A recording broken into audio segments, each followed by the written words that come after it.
31 октября 2018 года, 19:00, центр Токио. Установлена странная завеса радиусом в 400 метров. Свойства этой завесы специфичные, она не выпускает гражданских. Также есть окна, через которые могут зайти только люди. Шаманы же проникают в нее беспрепятственно. 1 час и 14 минут спустя. Токийское метро, станция Сибуя, ворота номер 13, которые находятся вне завесы. Маг первого ранга Нанами и маги второго ранга Мегуми с Такуми ведут разговор. Нанами первым делом спрашивает, где Годжо. Получая ответ, нас переносят к приказу с таким же контекстом: приведите Годжо Сатору. Это требование, которое выставили проклятие, ответственные за эту завесу. События показываются с точки зрения разных команд, поэтому нас переносят к команде Зенин, к Наобита, Маки и Набари Кугисаки. Через предложение Наобита о разрушении завесы нам поясняют, сделать это крайне сложно, ибо для шаманов она не представляет угрозы, значит и грубая сила ни к чему. Нужно найти того, кто ответственен за нее, и остановить этого заклинателя. Очередное перемещение, в то же время, что и у команды Зенин, южные ворота вне завесы. Диалог Панды и Кусакабе.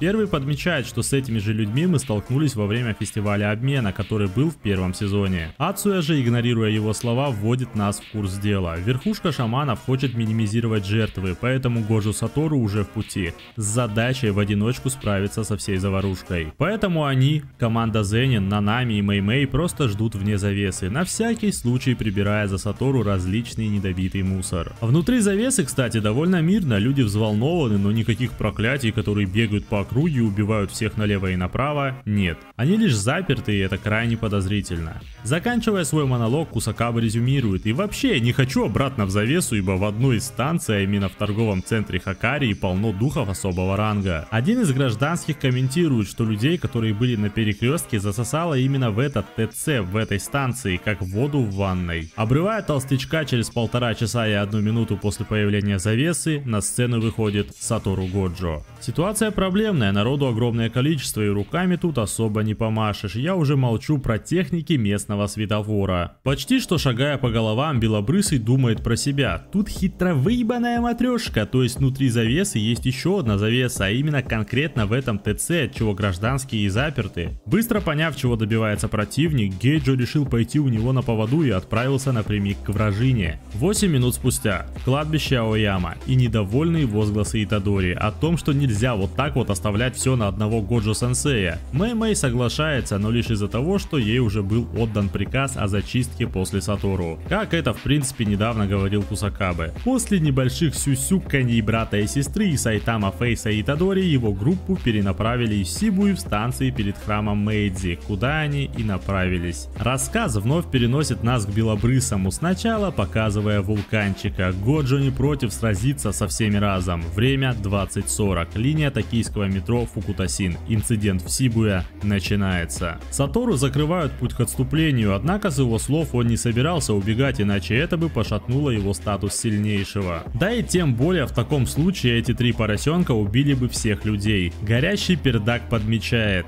ну как тебе сказать, не то чтобы если ты сбежишь. Убить этих людей мы собирались в любом случае. Поток народа посыпался в разные стороны, блокируя стены и выходы, да и всю местность в общем. Сделано это с одной целью: дезориентировать Годжо и, конечно же, ограничить его боевые способности. Ибо он не тот боец, которому было бы комфортно применять собственные техники при таком обильном скоплении людей. Чего не скажешь про магмоочкового и крапивообразном, которые летят на Сатору как долбанутые, снося по пути любого стоящего человека. Еще и депрессивные косички на фоне плохо подрабатывает барбером, поэтому височки делает не прямые или острые, а сквозные, блять. И во всей этой каше Сатору принимает удар. Вначале не беспокоюсь из-за атаки благодаря собственной технике бесконечности. Однако сейчас все не так просто. И самое время пояснить происходящее и написанное на данном фрейме. Поэтому слушайте внимательно. Говорится о расширении территории, но это не то, о чем вы подумали. Есть понятие расширения территории и ее растяжение. Например, то, что кастовал вулканчик против Сатору в первом сражении, это увеличение или же расширение территории. Но то, что он делает сейчас, подсвечиваясь аурой, это растяжение территории. Но что это такое? Это пространственная техника, она активируется, когда пользователь растягивает свое пространство вокруг себя, обволакивая этим пространством собственное тело. Растяжение делает две важных вещи. Первое. поглощает техники, попадающие в его область применения, и снижает их эффективность вплоть до нейтрализации. Второе, нейтрализует эффект гарантированного попадания расширения территории. Таким образом, пользователь не только получает возможность обходить защитные техники, но и противостоять расширенному пространству. Здесь же роль лишь одна – пробить бесконечность Сатору. И это получается, отчего Годжо решает не принимать удар, а телепортироваться, подмечая для себя схожесть растяжения с простой территорией. Грубо говоря, конкретно выделяя уже 3 техники, которые обходят его бесконечность. Это растяжение территории, расширение территории и простую территорию. В конце подытоживая, теперь они способны попасть по мне. В этот момент нас переносят во флешбеки с Кензяку и Хотхедом. Первый решил поиграть в догадайку за вторым, но успехом это не закончилось. Суть диалога. Сатору может использовать всю свою силу, когда он один. Синий и красный проблематичны в использовании при таком количестве немагов рядом. Остается лишь необъятная пустота, которая не действует на него и тех, кого он касается. Поэтому даже если он использует расширение территории, много людей застрянут или помрут от давления между его РТ и завесой на ТЦ. Короче, звучит все логично и по плану Кензяку. Пока Сатору будет концентрироваться на защите людей и самом сражении, нашему мозговитому понадобится примерно 20 минут, чтобы прийти с вратами темницы и запечатать Годжо. Вернемся к текущим действиям. Наш Фаеркам уже вовсю выебывается, говорит Белобрысому: «Я же говорил тебе не убегать». Отрывает рандомному челу голову, шантажируя и провоцируя Годжо. Сам же Сатору удивлен, что кому-то пришло в голову, что этого будет достаточно для того, чтобы его остановить. В этот момент жарко стало даже Одноглазому. Сильнейший выбрал свою цель, крапиву, которую месил палкой уже 2 раза, поэтому захотел закончить начатое, убив ее в первую очередь. Жестко оседлав Power and Motivation, он тупо пошел вперед, цитируя Мангал. «Разве не вы говорили, что убегать нельзя?» Начался Махач. Чернозубый чуть не кончил от того, что теперь коснулся руки Сатору, только вот добром для него это не закончилось. Желая присунуть вулкану дважды, Годжо ринулся за ним. В этот момент крапива словила слоумо и подалась в мысли. Спойлер, чекайте горе от ума. Ханами предположил: Годжо вырубил бесконечность, чтобы вся проклятая энергия перешла на сражение в близкой дистанции. В таком случае люди ему будут не помехой. Делая заключение, надо использовать собственную технику. И в этот момент Сатору подловил крапиву, взял быка за рога, так сказать, и вырвал к чертовой матери эти самые рога. На моем огороде такие сорняки не нужны. А все из-за того, что тот снял усиление тела для каста техники, от этого и стал мягким, как зефирка. Огненный циклоп тем временем драпает, что есть сил, цитируя прошлый тезис. Он жив до сих пор только из-за того, что держит активным усиление тела. Ибо он уже встречался с проклятыми техниками Годжо, но еще больше он удивлен его физическим показателям. Вернемся к битве. Чосу атакует Сатору, но у того уже активна бесконечность. Белобрысый сразу задетектил его не как проклятие, а как картину смерти или же проклятый амулет. И ввиду его пассивности решил не убивать того здесь и сейчас. Проклятия продолжают атаковать. До удара Сатору говорит Циклопу: «Ты это, подумай, прежде чем пытаться нейтрализовать мою технику, ибо чтобы подавить твою, мне просто нужно усилить свою». И тогда единственный глаз на жопу натяну, как, например, крапиве. И так и произошло. Ханами буквально выдавили как прыщ с жопы, что тот закосплеил обои, тоненьким слоем распластавшись по стене. Сатору, в свою очередь, без единого ранения, с брутальным взглядом сказал подходящую как никогда фразу: «Следующий». Чтобы мы хоть чуть-чуть передохнули, нас переносят в ту самую станцию Мэйдзи, куда отправились Мэй-Мэй и Итадори. Дело в том, что внутри одной завесы есть еще и вторая, только вот в отличие от ТЦ, это уже не впускает людей и шаманов, скорее всего главный враг именно там. В том числе это предположение подтверждается тем, что в округе много измененных людей. Итадори сразу вспомнила Махита. Следующая глава. Вороны летают внутри метро. Итадори торопится и не понимает, что делает Мэй-Мэй. Ее братишка поясняет. Она делит взор с воронами. Закончив разведку, красотка дает протагонисту выбор: иди убей много слабых, мутировавших людей, или одно сильное проклятие. Вопрос как бы риторический, если учитывать характер самого Юдзи. Мэй-Мэй поясняет: у гражданских не было выбора, поэтому, чтобы спрятаться, они бежали на нижние этажи. На ее воронов напали между этажами B1 и B2. Заклинатель или же проклятый дух как раз должен быть там. Итадори же в этот момент: «Только дай знать, где ты находишься».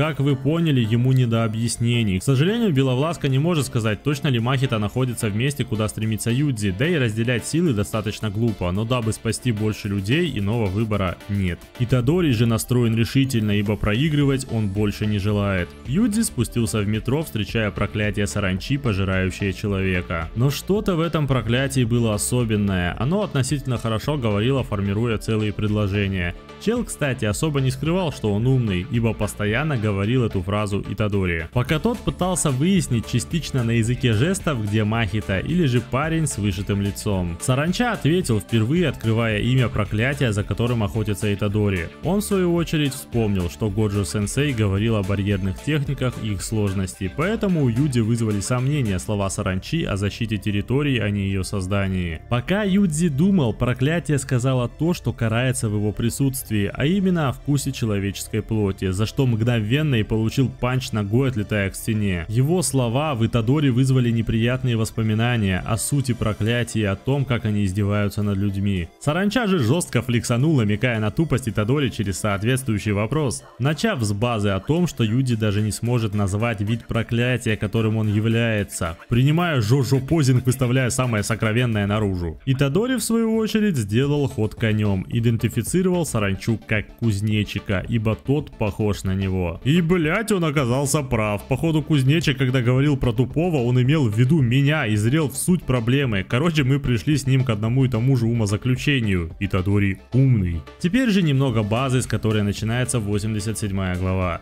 Нашествие саранчи буквально природное бедствие, пожирающее все травянистые культуры. 1 тонна этих насекомых пожирают запасы еды для 2500 человек буквально за день. Иначе говоря, саранчу ненавидели, проклинали и считали сущим дьяволом. Вот теперь вернемся к битве. Итадори подмечает, проклятие скорее всего высшего ранга, ибо понимает человеческую речь и имеет по-настоящему устрашающие ноги и челюсти. Однако и Юдзи подкачался за время обучения, подмечая неудобство сражения с тем, у кого 2 пары рук. Его прерывает кузнечик, спрашивая: «Поц, кто ты вообще такой? Ты умный или тупой? Я вот умный». Но Итадори вновь делает финт ушами, цитирую: «Умные люди никогда так о себе не говорят». От этих слов проклятие охуело настолько, что вхуеть обратно не представлялось возможным. Поэтому начался мордобой. Сражение 2 рук против 4, но это не имело никакого значения. Юдзи буквально имел кузнечика под дыхало, доминируя по всем физическим показателям. Но тот не отчаивался, пипирку вперед, руки в стороны, рывок к врагу, его противник силен, но он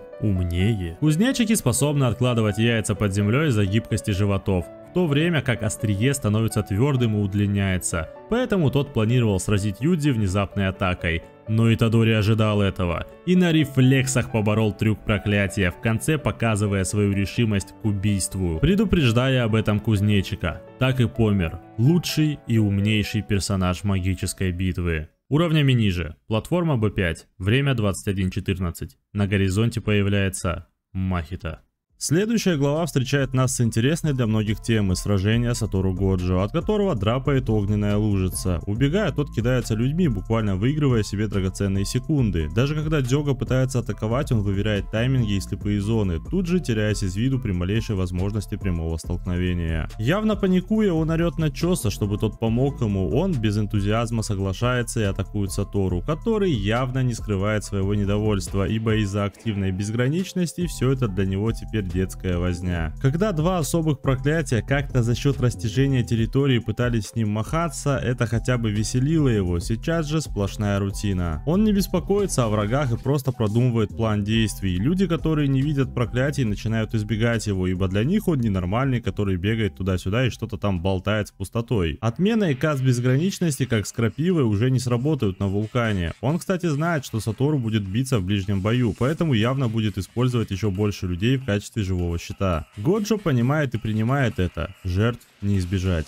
Но он обязательно убьет спичку. Так, кстати, еще больше в панике бегает, ибо 20 минут обещанных от Киндзяку уже давно прошли. Но второго не устраивают результаты. Сатору нужно заставить выложиться еще больше. Сюжет вновь переносит нас. Время 21:15, то есть прошла минута. Уровень B4. Мэй удивлена результатами Юдзи. Без проклятой техники одолеть своего врага, да еще и так легко, отличный показатель со времен Кусакабе. Диалог обрывается, они опустились на нужный уровень, но не успели найти Махита. Там сидел лишь обычный гражданский и нес несуразицу про монстров и тут же деформировался. Итадори сразу понял, о чем он говорил и к чему все это ведет. Целый поезд видоизмененных людей отправился к Годжо-сенсею, точнее уже прибыл к нему. Люди ринулись к поезду, видя в нем спасение, способ выбраться из завесы, поэтому побежали и стали толпиться. Но когда подошли поближе, увидели, он целиком и полностью забит мутантами. Двери открылись, и деформированные чудовища стали убивать и пожирать толпящихся рядом людей. Началась суматоха. Смерти гражданских не смутили Сатору, он думал лишь о том, чем думают его враги, лишая себя живого щита. Махита входит в игру, отмечая, какой замечательный запах страха и смерти витает в воздухе. Вулканчик же сообщает: Ханами мертв.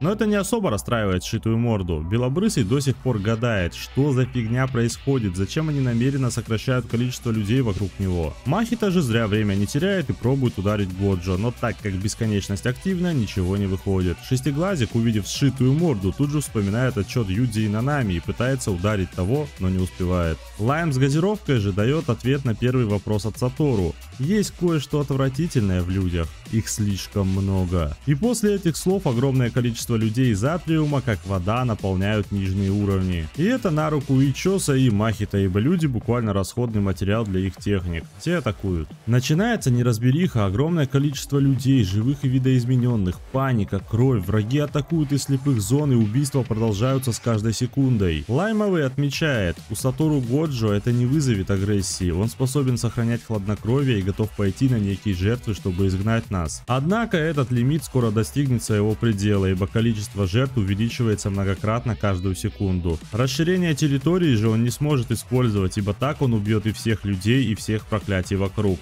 Патовая ситуация для него. Он готов принять смерти людей от проклятий, но убивать их сам он точно не сможет. Проклятия поверили в свою доминацию. А сейчас чекайте хлебальники. Расширение территории. Необъятная пустота. Хитро выдуманный план Сатору. Все или ничего. Кастер Т на 0,2 секунды. Именно за этот срок Годжо вырезал мутантов, спасая людей. Этот отрезок времени выбран неспроста. У него была теория, что обычный человек может вынести эти мгновения его РТ без смертельных последствий для организма. Как позже нам пояснят, люди, которые попали под эффект необъятной пустоты на 0,2 секунды, проведут в реабилитации 2 месяца, но после вернутся к привычной жизни. Сатору Годжо уничтожит около 1000 мутантов за кратчайшие сроки, оправдывая титул сильнейшего шамана текущего поколения. Но отменив территорию, он увидит куб. Итак, знатоки кто кого, сильнейший шаман текущего поколения или кубик Рубика. Врата темницы открыть. Но давайте сначала узнаем, что за врата такие. Ну, рассказываю. Это живой барьер, сделанный из остатков буддийского монаха, который способен запечатать абсолютно все при одном условии.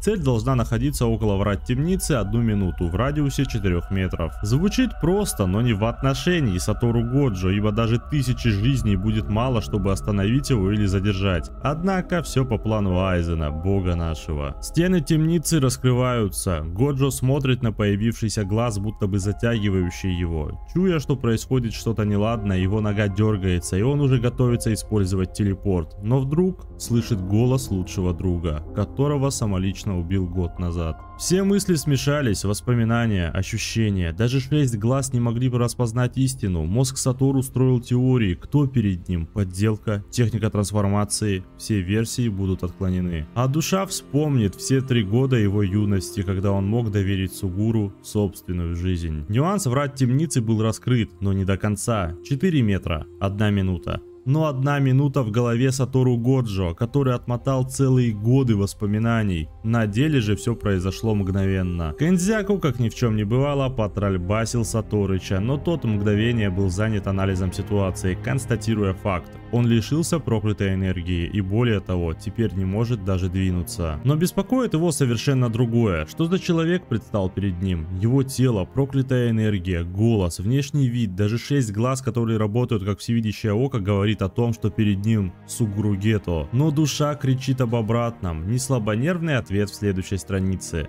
Кэнзяку. Мозг-паразит, занявший тело Сугуру. Читерная техника бессмертия, которая позволяет использовать заклинания, заложенные в теле. А произошло это из-за того, что Годжо не позволил кремировать тело Гетто, отчего оно и было захвачено без каких-либо проблем. Прощаясь с нами, Сатору сказал интересные слова, сначала напомнив о том, кто уже одолевал Сугуру, это Юта Акоцу, копирующий техники без условий. Однако это не заботило Кинджаку, ибо по его мнению Юта не сможет стать заменой сильнейшему. Вторая же тема диалога будет немного позже. С Юдзи вышли на связь с помощью устройства Михамару. Весть о запечатывании Годжо доставится до шамана в кратчайшие сроки. Так вот, вторая тема. Время для сна Сатору пришло, но и время для пробуждения Сугуру наступило. И здесь кроется интересный момент, который может сыграть важную роль в текущих главах магической битвы, которые я разбираю каждую среду на стримах. Увиденное развивает тему Махита, который считал, что душа первичнее. Кэнзяк уже разрушил эту теорию, выдвигая свою. Из-за произошедшего тело и есть душа, а душа тело. Ибо нельзя иначе объяснить, как Кэнзяку сохраняет все воспоминания сосудов, в которые поселяется, мозг-то заменен. Иначе говоря, информация хранится именно на теле. Все это, конечно, интересно, но вот Годжо заколебался слушать все эти разговоры, тем более от этих двоих штопанных Ганди. Поэтому попросил запечатать его уже побыстрее. Его просьбу исполнили. Врата закрылись. Второй раз использовать их можно, только вот ценой жизни того, кто уже запечатан внутри. С Белобрысым на эту арку покончено. Перенесемся к протагонисту. Он и Мэй-Мэй, конечно же, не сразу поверили в инфу, что сильнейший маг текущего поколения обезврежен. Но Михамару все доходчиво объяснил, перестроив план действий. Итадори должен вернуться и сообщить о запечатывании, сгруппироваться с другими и попробовать толпой вернуть Годжо. Поручение же для Мэй-Мэй гласит: открой путь для Итадори и разберись с оставшимися мутантами снизу. Руки пожали и погнали. Гнали недолго, поэтому нас вернули к нашим злодеям. Особенно радуют лица Чосо и Дзёга, которые с презрением смотрят на Махита, ибо тот пришел сражаться с Сатору лишь в конце. И вот только Кэнзяку хотел перейти к следующему шагу, как темница задрожала и буквально припечаталась к земле. Это Годжо Сатору неизвестно каким раком воздействует на нее, будучи внутри. Хоть он и облажался и стал запечатанным, его дух не сломлен, ибо вера в каждого из своих учеников сильна. 21:22 на часах, 92 глава. Мегуми, Нанами и Ина ведут разговор. Старший дает поручение молодым: я двигаю к тем, кто ответственен за завесу, вы спасаете гражданских. 3 группы выходят на поле битвы в одно время, но и враги пополняются. Ураюмы со своим пёсиком входит в чат, а через 4 минуты нам дают пояснение. Хоть печать темницы и завершена, ей нужно время, чтобы побороть Сатору. Именно поэтому, пока он может воздействовать на нее изнутри. Остается только ждать, пока тот ослабнет. Всю эту картину снимал жучок почившего Михамару, но того сдеанонили и сломали, но информация важнее. Итадори теперь знает, где враги и что они не способны двигаться из-за Годжо-сенсея. Только пройдя через завесу Сибу, Юдзи вновь столкнется с чередой смертей и видоизмененных людей. Совмещая приятное с полезным, он и людей спасет, и желание душ исполнит. И как только выдалась минутка, закричал во всю дурь, взывая к Нанами, передавая информацию о том, что Годжо запечатан. Эта информация поразила всех, кто ее услышал, но Кента тут же поменял план. Нужно сгруппироваться с Юдзи, ведь если Сатору действительно запечатали, это конец для всех людей этой страны. Тем временем в комнате жениха. Все особые челики уже осознают, скоро шаманы начнут стекаться к ним со всех сторон. Кен будет охранять кубик, а вот что с остальными? Чосо без раздумий отвечает: я иду мстить за братьев. Поэтому Набара и Итадори моя цель. После я пойду в магическую школу за останками своих братьев. Эта мотивация не вяжется с планами Дзёга, которому нужен сосуд Сукуны. Махита вроде бы успокаивает их, а потом заявляет: я как бы тоже хочу убить Итадори. Отчего фляга у вулканчика посвистывает. Аргументирует он это следующим образом: сейчас их шансы против чародеев равны, а с Сукуной все будет еще проще. Да, человеческое проклятие только что показал человеческий грех – гордыню. И поплатится ли он за это, узнаете относительно скоро. Так вот, Дзёга начал загонять за мораль проклятий как нового рода человеческого, ссылаться на кодекс чести и прочую фигню, на что Махита и положил болт, резюмируя: Мы живем согласно желаниям и плевать на все остальное. Но чтобы те не посрались, он предложил пари. Кто первый встретит Итадори, поступит как хочет. Убивать или пробуждать выбор каждого. Чоса тоже присоединился к этой игре, а вот Кэнзяку отказался. Ему нужно за темницей следить, он у нас тюремщик. Короче, все договорились и убежали. В этот же момент девочки, которых однажды спас Гета, стали требовать выполнения условий договора, ибо Кэнзяку пообещал им покинуть тело Сугуру. Такой всплеск эмоций у них произошел после увиденного, ибо они поняли, что душа Гетов еще осталась в теле, и более того, она используется. Естественно, Кэнзяку послал их куда подальше, напомнив, что они не заключили пакт, значит никакого веса эти обещания не имеют. Смена кадра. Итадори все еще орет во всю глотку, пока Фушигура не дал ему вытрезвительный шапалах. Далее Михамару рассказал всю ситуацию о Кэнзяку, проклятиях и заклинателях. Батька Нанами разработал план, в котором основная роль уготована ему, чародею первого ранга. Молодым же нужно найти остальных. В качестве лидера у них будет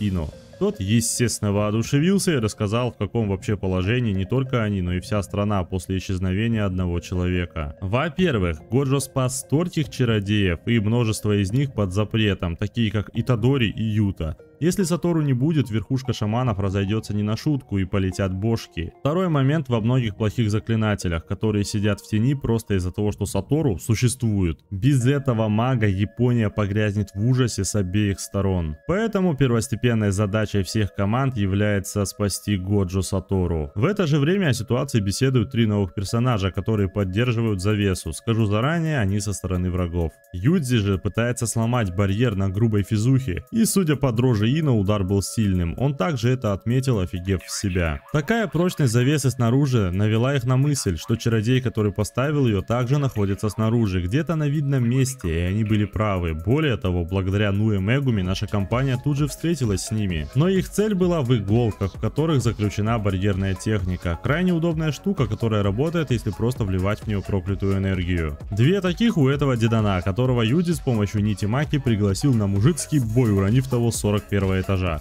Однако Мегуми обнаружил, что дедану похер и был прав. На этой боевой тумбочке не царапины, скоро начнется бой. Фушигура вызвал псов, глава заканчивается. А следующая начинается с диалога Ина и Нанами. Первый объясняет второму, что считает его ментором, и ему очень важно его одобрение в обучении. Именно с такими мыслями он вступает в бой, кастуя бур, в который вкладывает проклятую энергию, усиляя вращение, и более того, контролируя движение. Сама техника — это олицетворение 4 мистических зверей, а закрывая лицо, Ина становится медиумом. Он не планирует долго сражаться, ибо Нанами дал ему поручение позаботиться о Мегуми с Итадори, поэтому быстро кастует второе воплощение зверя, вкладывая больше проклятой энергии. Тем временем молодые жестко имеют старичка, бьют его с двух сторон кулаками и палками. Мордобой продолжается, но старик почему-то не дает сдачи, более того, на нем даже нет ссадин. Однако в один момент тот быстро делает выпад спрятанным кинжалом и ранит Юдзи. Пацаны разорвали дистанцию. Гончая Мегуми способна ранить даже особый ранг, и Итадори же также славится ударной силой, но на дедане почему-то нет царапин. Надежды на быстрый бой улетучились, придется попотеть. Дед контратакует и успевает реачить на атаке Мегуми. Бородатый слегка ебабоба, поэтому кайфует от сражения со слабыми. Фушигура допирает. Такая крепость как-то связана с его проклятой техникой, но на нулификацию урона это не похоже. Он проверил это через сценку с байтом на Годжо Сатору, однако, не получив достаточной информации, решил разорвать дистанцию еще больше. Конечно же, с помощью заячьего побега, и это дало свои плоды. Мегуми допер, как работает техника Хатабыча. Резкая смена кадра. Бабка читает какую-то мантру, Ина машется с ее внуком, который не отличается силой, и это вызывает у него плохое предчувствие. И это абсолютно верно. По ее команде он съедает что-то похожее на таблетку, после чего старуха называет читерное имя. Тодзи Зенин. Легендарный убийца, дьявол и бог одновременно. Внук старухи начал спиритический сеанс, вмещая растущие силы Тодзи. Ина не знал, кто это, но чувствовал, перед ним крайне сильный противник. Только тот хотел произнести слова заклинания, с него сняли маску и дали панч в лицо. Статы Тодзи давали о себе знать. Началось унижение в одну сторону, и чем дольше Фушигура старший оставался в реальности, тем больше его тело перезаписывало технику. Но до этого мы еще дойдем. Нас вновь переносят к молодым. Сняв завесу из кроликов, Мегуми кастует Бансё или же слона. Прямое попадание еще и с высоты. Мгновенный рикаст тени с внезапным ударом от Итадори. У того так дохера физухи, что он зашвырнул целую машину. Черныш тоже не спит и пробует атаковать со слепой зоны, но не выходит. Юдзи поддерживает, и вот они готовятся ударить вместе, как Дидан объясняет зрителю принцип работы своей техники. И это инверсия. Сильная атака становится слабой, слабая сильной. Противная и крайне действенная способность, если не разглашать ее противнику. А вот Мегуми как раз ее и раскусил, именно поэтому в момент их совместного сильного удара колоссальный урон дед получил от языка лягушки, а не от двойных панчей. Он хотел давить слабых, а в итоге слабые задавят его, буквально слабыми атаками. Итадори даже остановил удар за мгновение до попадания, поэтому нанес бородатому достаточно повреждений, чтобы отправить того в нокаут. Печати, которые держали барьер, были разрушены, завеса пала, и пацаны хотели вернуться к Ина, как увидели его тело, летящее с высотки, конечно же поймав его. На крыше здания разворачивалась более интересная картина. Внук, получивший силу Тодзи, плавно стал запинаться. Бабулька отдавала ему приказы, чтобы тот спустился вниз и продолжил убивать чародеев. Но что-то пошло не так. Теперь сила и тело Тодзи использовала внука как медиума. Старуха просто охуела от такой новости. Она призывала просто информацию о Тодзи. Точнее, о его теле, не душе. Чтобы такого сценария не было. Однако из-за небесного проклятия Тодзи буквально перезаписал технику и более того, одолел душу внука. Машина, которую мог остановить только Сатору Годжо, вновь завелась и готова убивать. Подождите немного, и вы кайфанете вместе со мной. Чуть позже сынишка, который не помнит лица своего батьки, успокаивал разгневанного Итадори, у которого сместился фокус со спасения Годжо на месть заклинателям. Благо у Мегуми вышло его отговорить. Фокусируясь на задаче, Юдзи выдвинулся на станцию Сибуя, пока Фушигура присматривал за раненым Ино. 22:02, недалеко от станции Сибуя. Мэй-Мэй кружит проклятие, объясняя нюансы своей техники контроль ворон. Способность слабая на первый взгляд. Поэтому эта красотка с самого детства тренировалась, чтобы обходиться без проклятой техники. Но потом ее физические показатели достигли своего предела. Именно этот предел позволил ей вернуться к истокам, усовершенствовать свою проклятую технику и стать шаманом первого уровня. Жизнь для нее потенциал служения, поэтому она не оставляет и шанса проклятиям, обезглавливая их пачками. По-настоящему красивая и сильная женщина, мотивация которой зарабатывание денег, не путать с алчностью. Ей нравится сам процесс приумножения ресурсов, а не сами бумажки. Думаю, хорошая вышла ремарка. Теперь перейдем к такой же железной леди. Я говорю о Набаре, на пути которой появился Шигемо. Гэгэ Акутами любит показывать, чем занимаются персонажи от главы к главе. Думаю, вы заметили, как часто происходит смена кадра. Этот случай не исключение. Нам показывают Нанами, у которого свистит фляга. Увидев раненого Киотаку, его накрыли флешбеки, связанные с его лучшим другом Хайбарой, который погиб во время миссии, что заставило невозмутимого Нанами поддаться собственной злобе из-за незакрытого гештальта молодости. Вернемся к Набаре. Бой начинается. Она налегке отражает атаку врага. Быстро считав методику ведения боя, она поняла, ее противник боец средней дистанции, пора сближаться. Отвлечь внимание, пока Нитта ударит со слепой зоны. Только вот Шигемо понял это и опередил план девчуль. Сначала резанув подругу Набары, а затем и вовсе ударив по ней, лежащей на полу. Кугисаки пытается остановить его, но тот режет ее ногу. Порез не глубокий, но его достаточно, чтобы фокус внимания сместился и второй удар прошелся без проблем. Весь абсурд в том, что Шигемо сам не знает, какая у него проклятая техника. Он даже не знает, зачем пошел запечатывать Сатору Годжо. Для него это просто весело, а значит и достаточно, чтобы сделать это. Этот клоун глупый и избалованный садист, который провоцирует Набару и режет бессознательное тело Нитты. Кугисаки встает из последних сил, ибо полученный урон был критическим на тот момент. Ублюдок только планирует нанести удар, даже замахивается, как вдруг комната заполняется проклятой энергией одного шамана. Это Нанами, и как мы помним, он зол. Сокращая дистанцию, он спрашивает лишь одно: «Сколько вас? И где остальные?» Гема не говорит и наносит удар ногой, но чувствует не человеческую плоть, а скалу. Нанами даже не парировал удара ни в первый, ни во второй раз. Вновь задавая тот же вопрос, Кента испытал раздражение. Шигема уже хотел повторить, что не знает ответа на вопрос, но получил критой по морде, что того аж вывернуло наизнанку, причем трижды, так и назовем. Трихуй. Пацан после такого чудом остался жив и, поднимаясь, до него доперло. Надо валить. Если бы не техника, то он уже давно бы помер. Нанами же, взяв того за башку, задал тот же вопрос в третий раз. Сценарий повторился. Из мелкого садюги выбивали все говно удар за ударом. Тот попытался атаковать Нанами, но Набара предотвратила попадание. Кента, напитав кулак проклятой энергией, поднял Шигема и пояснил, что по пути он увидел тела многих раненых и мертвых людей и понял, что это был он. Жалости к нему не было. Нанами избил того до полусмерти. После Набара поняла, что из себя представляет шаман первого ранга. В это время Итадори бежал к Сибуе. На пути его была масса мутировавших людей. Спасти всех нельзя, тем более станция, где сейчас находится Годжо, рядом, но и бросать людей как минимум не по должности чародея. Поэтому в супер тайминге появился Инумаки и буквально за одно слово спасает всех. Переходим к 101 главе. Нанами болтает с девахами. Он помог Ичиджи и ввел в курс дела Набару. Ее текущая задача сидеть и ждать. Он же присоединяется к группе Зенин и пойдет на уровень B5. Разногласия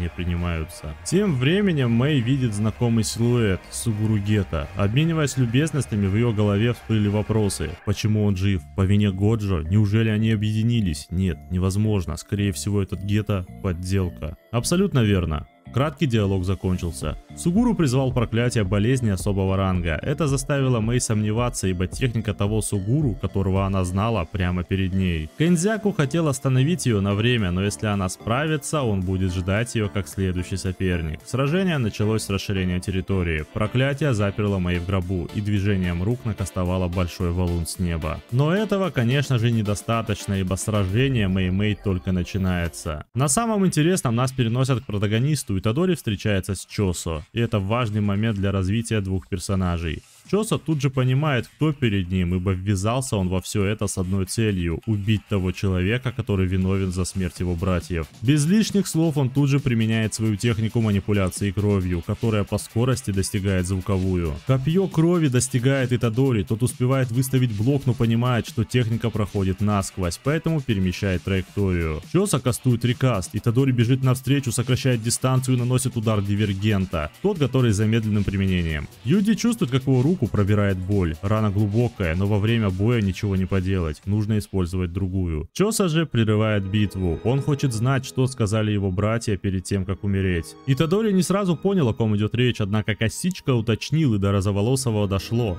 Те двое. Я не особо помню, но они плакали. Юди сказал это честно, без двойного дна или же провокации соперника. Однако такая информация не могла вызвать в старшем брате ничего, кроме злости. Этот выброс проклятой энергии заменил гонг. Битва продолжилась, но, увы, не для нас. Ибо мы возвращаемся к предыдущему сражению. Мэй вновь разносит валуны своим топором, раз за разом попадая в гроб. Она доперла, какие условия у данной территории. Если она не разрушит гроб за 3 секунды, то будет поражена болезнью и погибнет. Но проблема не только в этом. Надгробия, что падают с неба, также опасны. Одно или два попадания, и Мэй не сможет двигаться. Но есть и слабость техники, она выбирает лишь одну цель, ту, у которой больше проклятой энергии. Юй-Юй, например, в целости и безопасности. И Мэй решила воспользоваться этим с его соглашения. Она подавила собственную проклятую энергию, в то время как пацан высвободил свою. Этого хватило, чтобы заагрить проклятие, и только то хотела уронить валун на гроб, как сама Мэй отсекла ему руки. Сам пацан, кстати, тоже непрост. Его задача кастовать простую территорию, теневой стиль, позволяющий деактивировать все техники в малом радиусе, в том числе и РТ. Пока Мэй объясняла это, проклятие уже зарегенило собственные руки, но та применила свою коронную технику – удар птицей. Звучит не очень круто, согласен, но это лишь название. Принцип техники заключен в следующем.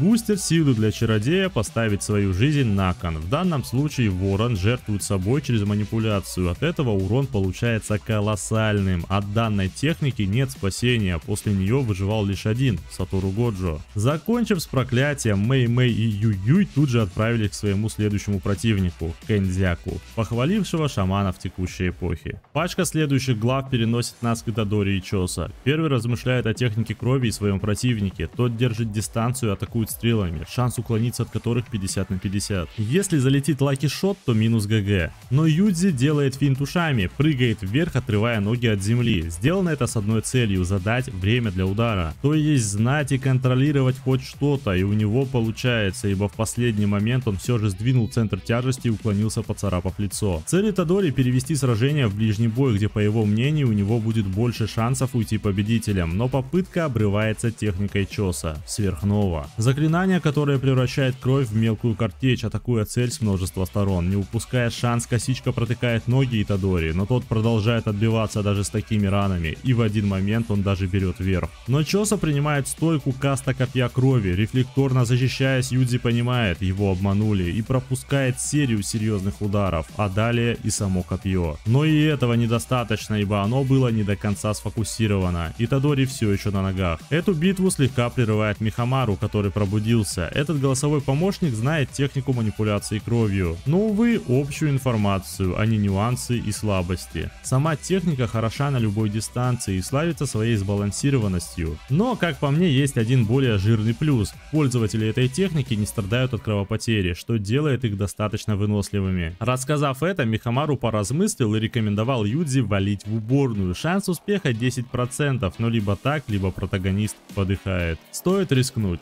Чоса тем временем допер. Этот парень куда-то меня заманивает. Нужно быть осторожным, и начинает подготовку. Но Михамару выводит его из себя фразой: «Иди сюда, трус, такой же, как твои братья». Этого было достаточно, чтобы выбить косичку из колеи и заставить следовать за Итадори прямиком в ловушку. Юдзи поломал все, что могло дать течь, наполняя комнату брызгами воды. Как объясняет автор, кровь Чоса растворяется в воде быстрее, чем обычная, более подробно в данном фрейме. Если же вкратце, теория Михамару оказалась верна. В этот момент Чоса не может контролировать кровь за пределами своего тела, поэтому ввиду своей неопытности он не понимал, что произошло, но сконцентрировался на самом себе. Итадори же не вникал в суть конфликта из-за лимита времени. Оба встали в боевые стойки. Началась заруба. В кулачном бою у Юдзи было больше опыта и, самое главное, пробивной мощи. И в момент, когда все карты оказались на стороне главного героя, Чоса сделал свой шаг. Он все это время сжимал малую часть крови до ее предела, мгновенной атакой протыкая печень Итадори насквозь. Он не до конца понимал, куда его ранили. Страх и чувство смерти окутало его разум, но на мгновение он сконцентрировался, очистил разум, обратив страх в бустер проклятой энергии. Чоса по-прежнему не расслаблялся, ожидая натиска своего врага. Начался финальный этап сражения. Оба противника держали паритет. Итадори стал предугадывать атаки Чоса, боковые и вертикальные выпады контрились рефлексами. Он использовал не только прямые удары, но и выпады с захватами, постоянно держа вблизи косичку, ожидая момента, когда можно использовать левую, раненую еще в начале боя руку, как неожиданный туз в рукаве. Однако, Чоса прочитал это движение ударом, снося часть плеча Итадори, продолжая панчем по груди. Удар левой, который так держал Юдзи, был заблокирован броней из крови, такой же, как на кулаках черныша. Итадори проиграл. Но что еще важнее, он вот-вот умрет.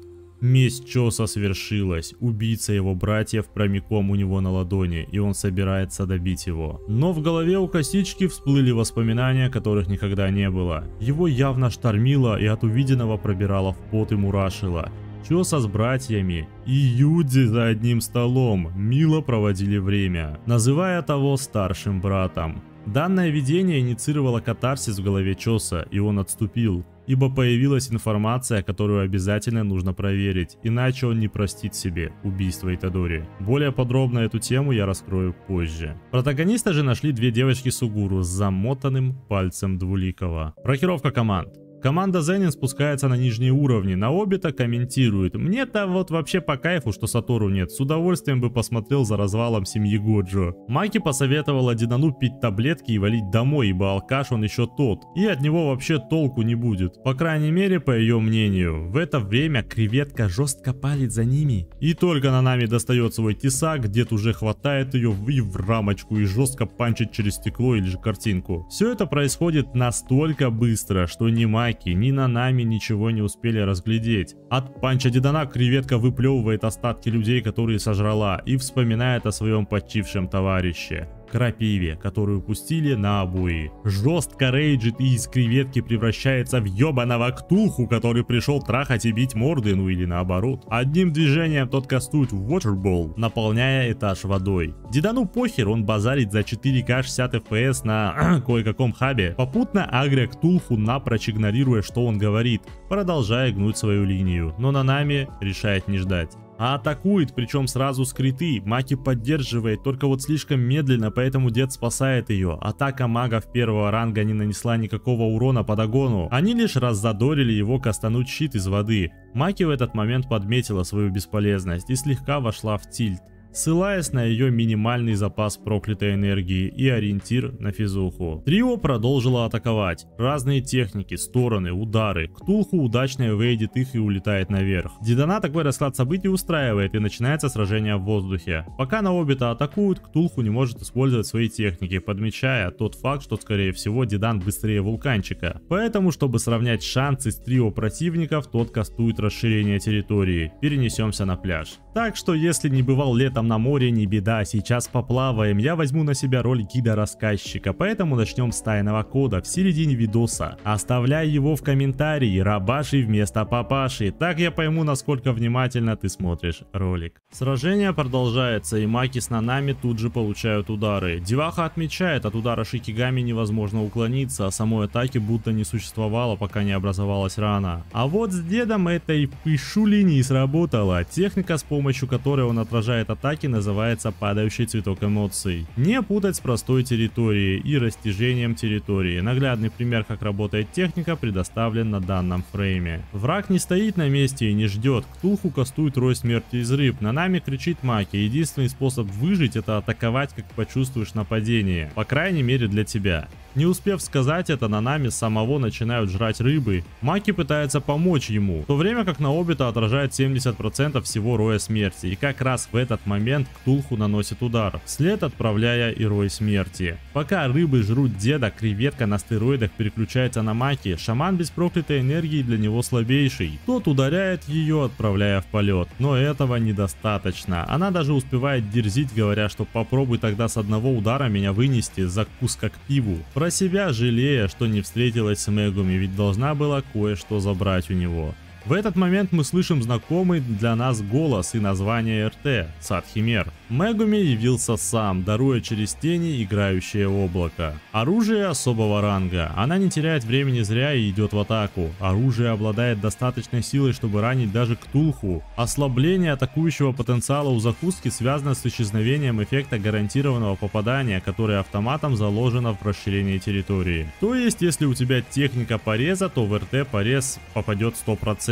Однако, если два расширения территории столкнутся, эффект гарантированного попадания пропадет, что сейчас и происходит с Мегуми, который борется с РТ Дагона. Приоритет второго — вернуть себе эффект гарантированного попадания, поэтому его внимание переключается на Мегуми, но того спасает Нанами, которого не просто потрепало, он лишился глаза, но тот прекрасно понимает суть происходящего. Дидан, кстати, также выжил против роя смерти, но, увы, ценой руки. В это время Фушигура-младший объясняет, что он хочет сделать. Он не борется с территорией Ктулху, он пробует пробить дыру в ней, чтобы у всех получилось драпнуть. И прямо сейчас, на пару мгновений, он может создать такой шанс прямо под собой. Нанами дал соответствующую команду тиммейтам, и те поняли, о чем идет речь, быстро группируясь по приказу заклинателя первого ранга. Но пусть и не сразу, замысел всей тимы понял и сам Дагон. Фушигура открыл портал, и в этот момент все пошло не по плану.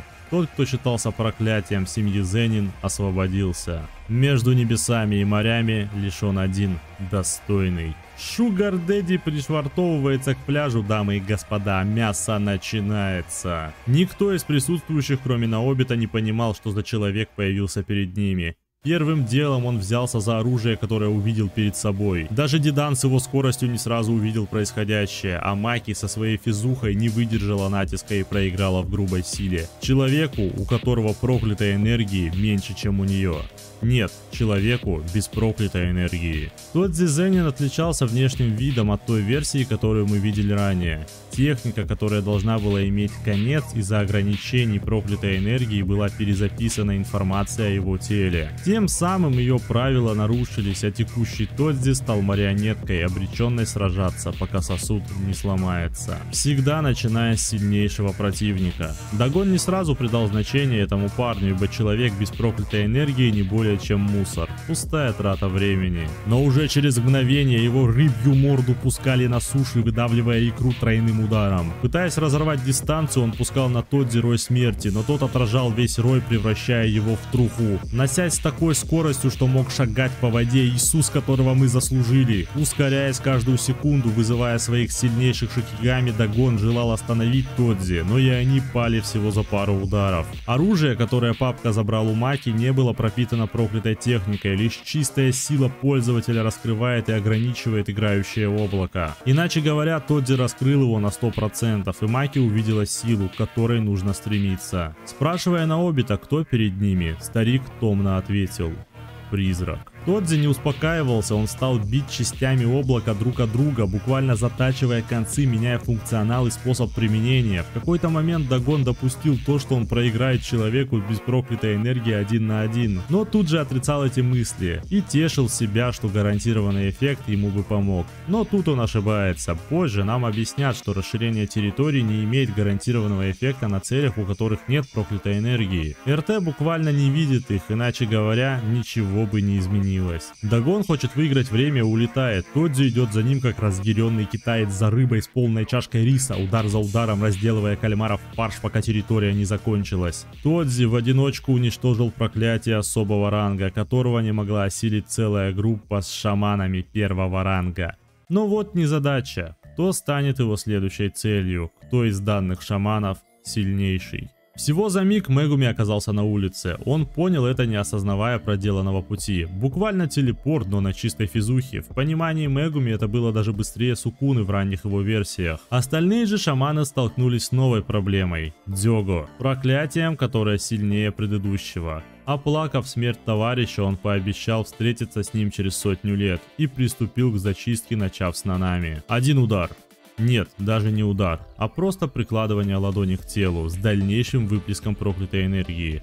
В одно мгновение Нанами был сожжен, во второе же Маки, в третье быстрейший после Годжо чародей. И вот, желая добить Наобита, Дзёго ощутил подавляющую ауру, кто-то освободил палец Сукуны. И вы уже поняли кто. Девчонки дали ему один палец и свалили. Дзёго же вспомнил слова Кена. Даже если Итадори поглотит все 20 пальцев, скорее всего он также сможет контролировать Сукуну. А вот если он сожрет, например, 10 за раз, то Сукуна точно возьмет верх. Короче, пора просыпаться.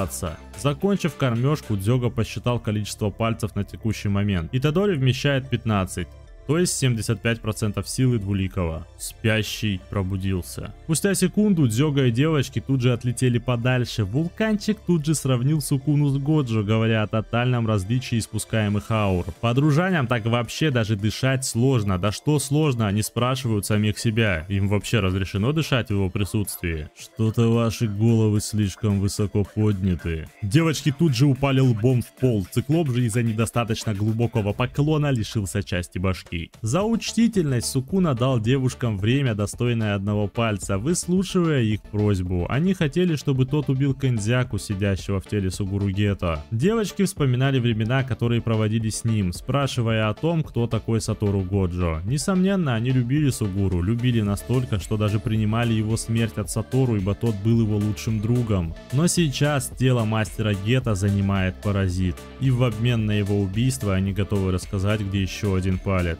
Выслушав их, Сукуна попросил девушек поднять головы. Первой отлетела Мимика. Сукуне не понравился приказательный тон из-за каких-то одного или двух пальцев. Голова другой девушки также слетела с плеч. В дальнейшем и тело раскрошилось на мясные кубики. Следующим был Дзёго. Его желание не касалось личной его выгоды или чего-либо еще. Он хотел, чтобы Сукуна возродился и посоветовал тому заключить пакт связывания, чтобы тело досталось двуликому. Он даже предложил использовать много союзников Итадори в качестве инструментов воздействия. Однако у двуликого короля был другой план. Он решил поиграться. В качестве благодарности за пальцы он готов выполнить одну просьбу проклятия, но только если Дзёга сможет ударить его один раз. Ну а после Сукуна убьет всех людей на станции Сибуя, заранее исключая Мегуми. Кстати о нем, тот сражается с батькой, даже не подозревая об этом, благо ему никто не мешает, ибо гражданских убрали благодаря Инумаки. Поэтому он решил сконцентрироваться на победе, но как только взглянул на Тодзи, тут же решил драпануть. Только вот такие штуки на Фушигура старшим не пашут, Мегуми продолжает убегать. Его цель сменить локацию, завести Тодзи в узкий проход, где представляется возможным предугадать траекторию удара, хотя бы единожды. Батя делает выпад, сынишка акцентирует все внимание на нем и благодаря кроликам отклоняет его атаку, пытаясь контратаковать, но увы, безуспешно. Тодзи разрывает дистанцию. Как вы уже заметили, но почему-то он медлит. При всем желании он бы уже держал отрубленную голову Мегуми, но кое-что не дает ему покоя, когда он глядит на этого мальца.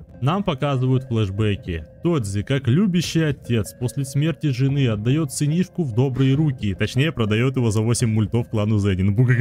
Как бы это ни выглядело на первый взгляд, но он действительно заботился о нем, вспоминая просьбу своей жены. Он думал о совершаемых действиях. Клан Зенит был адом для него, ибо клан почитал проклятую энергию и проклятые техники. У его сына было и то, и другое. В довесок еще и потенциал. Он бы чувствовал себя в клане Зенин как рыба в воде. Убеждая себя в этом, он и мысль себе навязал, что судьба сына его больше не волнует. Не волнует. И тут он решил спросить имя пацана перед ним, чтобы убедиться кое в чем. Он назвал фамилию матери, и Тодзи сразу все понял. Похвалив сына, он решил проткнуть сам себя, чтобы еще раз обезопасить его. После увиденного до Мегуми наконец-то дошло, кем был этот устрашающий шаманов и проклятий призрак. Но удача была не на его стороне, поэтому он встречается с третьим противником подряд, который атакует его со спины. Гребаный Шигема. До него мы еще доберемся, а пока более интересная битва. Сукуна веселится, что есть сил. Вулканчик пытается дать сдачи, только вот пока он успевает сложить печать, Сукуна успевает разрезать руки и атаковать. Сначала вдавливая его морду в пол, а затем и вовсе протаскивая по многоэтажке, но не нанося смертельного урона, ибо он просто играется. Дзёга сразу вспомнил слова Киндзяку по силе в пальцах, он равен лишь 8. Сукуна хочет еще, но в то же время он учтиво ждет, пока его соперник восстановит свои силы. Бой продолжается на новом дыхании, Вулканчик кастует метеор, тем временем Кусакаба и Панда разгоняют оставшихся заклинателей, ибо всем пора валить. Только вот Сукуна не разрешает. Раз, два, три, морская фигура замри. Кто задвигается, подохнет. Очень интересная игра на самом деле, если учитывать тот факт, что на вас вдобавок к ней летит огромный метеорит. Но вы посмотрите на эту довольную морду, ну вылитый тамада на Сукуне. Метеорит упал и техника была разрушительной силы, даже Сукуна признал это, только вот скорости было недостаточно, поэтому Дзёга не попал. Двуликий поинтересовался, а почему ты не используешь РТХу? Ультани, не? Вулканчик же ответил без стыда. Если дело дойдет до сражения РТ с Сукуной, он точно проиграет. Но и тут король вошел в положение, используя способности по специальности Дзёга. Я говорю о огне. Данное слово Сукуна назвал дважды за всю мангу, обретая техники, несвойственные ему до сих пор. И нам действительно неизвестно, сколько их у него. Как Дзёга офигел от огней, так же Сукуна от того, что он не знает о них, позже дополняя, что скорее всего проклятием это неведомо. Значит, ведомо шаманам. После этих слов началась подготовка к сражению пламени с пламенем. Огненная стрела против фаербола. Белый свет. Нас переносят к следующему диалогу с Сукуной. Был ли он в голове Вулканчика или же был по-настоящему, мы узнаем лишь в аниме. Дзёга рассказал о том, что он и его товарищи хотели стать новыми людьми, и на удивление зрителю Двуликий понял, о чем речь. Выдавая философские мысли. Из-за того, что люди собираются вместе, они начинают сравнивать себя с другими. Тебе стоило отказаться от своих желаний и своего будущего, подобно Сатору Годжо. Справиться с жаждой и стать сильнее. Понимая, что он умирает, Циклопик не стал спорить, повесив нос, которого нет. А Сукуна продолжил. Это было весело. Люди, шаманы, духи. Ты не так уж и плох в сравнении с теми, с кем я сражался 1000 лет назад. Выше голову. ты силен». Такие чувственные слова вызвали у Дзёга слезы, а у Сукуны отвращение. За что он изжег его? Буга-га-га-га. Наблюдая за костром, его взор сместился на девушку, что внезапно появилась и назвала его мастером. Вначале он не узнал ее и даже спросил, чтобы назвалась, но потом допер. Это была Ураюме, та, которая и 1000 лет назад шла рядом с королем проклятий. Из известных фактов о ней могу лишь сказать, что это личный помощник и повар для Сукуныча, она ему вкусную человеченку готовила, остальное мрак и тайна. 117 глава возвращает нас к Мегуми по таймингам незадолго до падения метеорита. Пацану явно плохо, он куда-то идет, по пути рассказывая о технике 10 теней. Начинается она с собак. Потом чародей с этими собаками изгоняет другие сикигами и пополняет тени. И так собирает все 10, с тем нюансом, что с 10-й тенью крупные проблемы, но это позже. Шигема слушает все это краем уха, думая про себя о том, что хоть Мегуми и ранен, но он не дает ему возможности подойти ближе. Хотя, учитывая количество крови, что он теряет, это не имеет значения. Ушигура же продолжает. Изгонять сикигами можно и с помощью других людей, только вот техника нулифицируется после самого изгнания. То есть для чародея это бессмыслица. Ибо суть в том, чтобы завладеть тенью, но тут другая ситуация. Черныш вспоминает диалог Сатору, который передает небольшую часть лора, касается это кланов Годжо и Зенин, у которых плохие отношения друг с другом. Вспоминаем даже слова Наобита. Так вот, дело в том, что в древности лидеры кланов заебошили друг друга насмерть. Кланом Годжо руководил такой же шестиглазый, как и сам Сатору, а вот кланом Зенин пользователь 10 теней, как и Мегуми. Вот настолько опасной техникой он обладает, и самая опасная тень вот-вот будет призвана.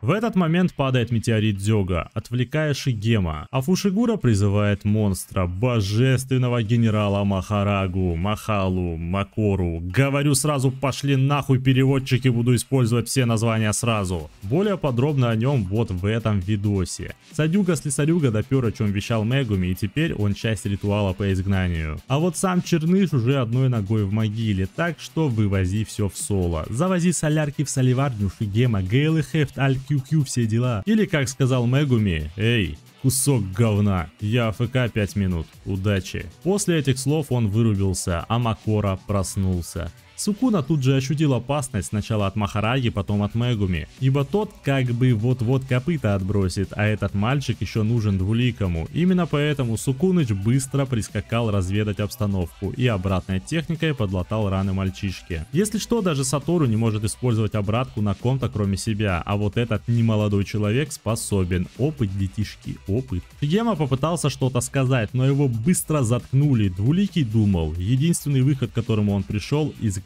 Махалу, даже при том учете, что в ритуале он чужак. Это позволит прервать его. Сражение Сукуны и божественного генерала, который предка Годжо вынес, начинается. Макора замахивается, нанося прямой удар клинком. Сукуна принимает удар, но в одно мгновение допирает. С самим мечом что-то не так и решает избежать полной атаки. Кастует рассечение в увороте и пока есть время анализирует ситуацию. Клинок оказался непростым. Это меч уничтожения, который буквально шотит проклятых духов и режет техники, производя положительную энергию, контря проклятую. Далее колесо сделало оборот, и раны Махараги зарегенились. Сукуна не сразу понял принцип действия, что произошло, поэтому ему было интересно продолжить бой. Он кастанул разрез, но в этот раз Махала отразил атаку. Интригуя двуликого, генерал вновь замахивается. Сукуна заранее ставит блок, но удар в этот раз в разы сильнее. Макора буквально демонтирует здание телом Итадори, затем уже сам летит к нему добивать. Но тот уклоняется и атакует, разрезая Махарагу надвое, но ненадолго. Дрожание, оборот, регенерация. Сукуна понял принцип действия атак и защиты этого существа. Оно способно управлять положительной и проклятой энергией, вкладывая ее в техники. Рассечение же было освоено за один оборот.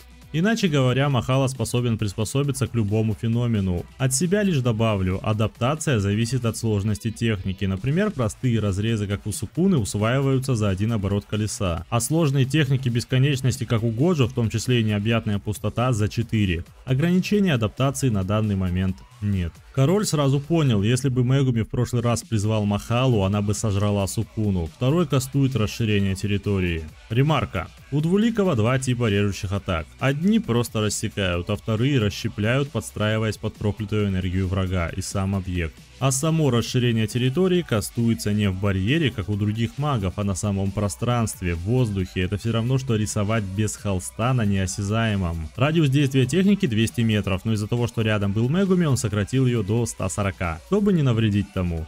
Иначе говоря, для живых существ расщепление, для невоодушевленных рассечение. 140 метров по радиусу кровавой бойни. Самое большое массовое убийство на данный момент. И все ради одолевания 10-й тени, Махараги. Данную мясную баню Сукуна устроил, чтобы сбить адаптацию Махалы, подстроить ее окончательно под его врожденную технику и кастануть другую. Огненная стрела. Способность, основанная на совершенно другой стихии и принципе, достаточная для изгнания Махараги. Сукуна за пару минут сделал то, что не смог предок семьи Годжо с 6 глазами. Конечно, Шигема смотрел на все это без права двинуться, пока ему не сказал обратное Двуликий. Гега, кстати, рассказывает наконец-то, какая у него проклятая техника, и она достаточно имбовая, называется Хранение чудес. Но чудеса крайне ничтожные. Например, увидел одинаковые цифры или мусор с первой попытки закинул в урну, короче, всякие мелочи. Эти крупицы копятся и высвобождаются, когда его жизнь в опасности, а метки под глазами индикатор количества чудес, но об этом он даже не знает. Суть в том, что везение кончилось, бесячий садист подох. Сукуна же почувствовал появление Итадори. Юдзи увидел картину, в которой будет винить себя до конца своих дней. Воспоминания начали приходить к нему, он осознал, сколько жизней отнял и подверг опасности двуликий призрак. Близкие и незнакомые ему люди умирали каждую секунду, его стало тошнить. Вопрос, который он задавал себе в начале манги, был стерт без следа. Все, что сейчас желал Итадори, собственной смерти. В его голове звучал голос дедушки, его предсмертные слова, пожелания и одновременно наставления для внука: «Помогай людям».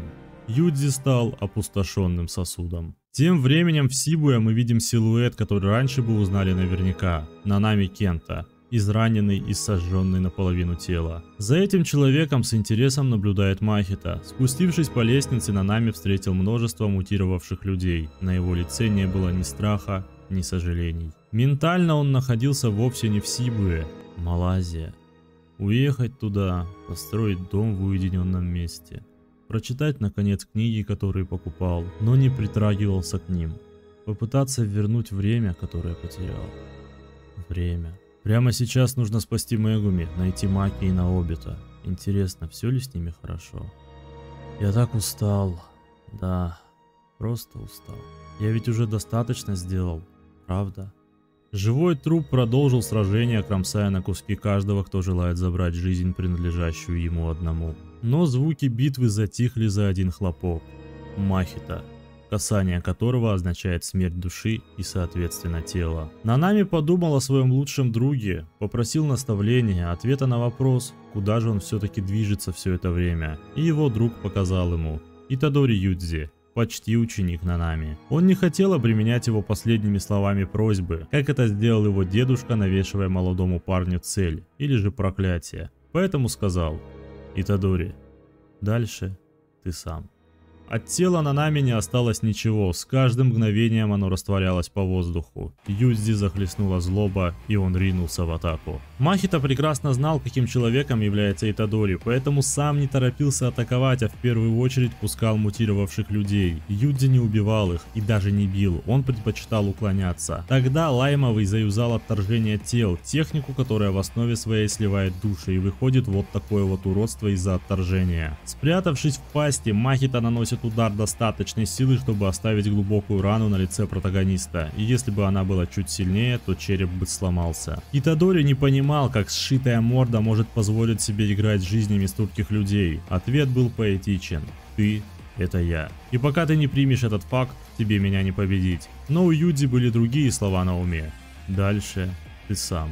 Он был обязан доказать Нанами и проклятию перед ним, что он чародей. Сражение начинается. В одно мгновение он исчезает перед глазами проклятия, нанося удар из нижней позиции под челюсти, дополняя ударом ноги в живот. Махита контратакует, но Юдзи уклоняется. Бой продолжается в движении. Пугало пытается разорвать дистанцию и во время бега бросается заготовленными людскими куклами. Итадори подмечает это, и в один миг до него доходит: брошенная кукла и есть Махита. В последнее мгновение у него получается увернуться и столь же быстро перейти в контратаку. Захват был долгий, поэтому душегуб смог уклониться, подмечая для себя: если он ошибется с таймингами, ему пиздец. Но на его стороне было то, что делало его проклятием — злобность. Именно поэтому он решил расшатать психику Итадори, добавив в игру еще одну карту. Но каким способом? Нас переносят на пару часов назад. Перед тем, как разделиться с проклятиями, Махита отделился от себя самого и пошел в двух разных направлениях, одновременно собирая информацию и встречая разных чародеев на пути, например, таких как